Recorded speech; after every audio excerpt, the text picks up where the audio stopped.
I have officially have a single man's fridge. Nothing in there.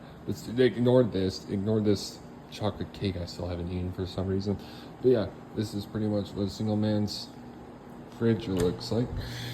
And now it's just that's chicken. I just moved in, so I need containers. So I just put in chicken in there.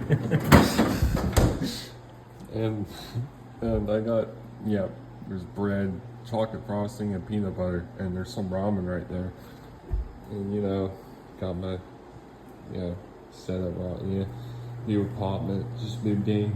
Well, I moved in a week ago, but I'm moving, just showing it now. Yep, single man's refrigerator, that's what it looks like.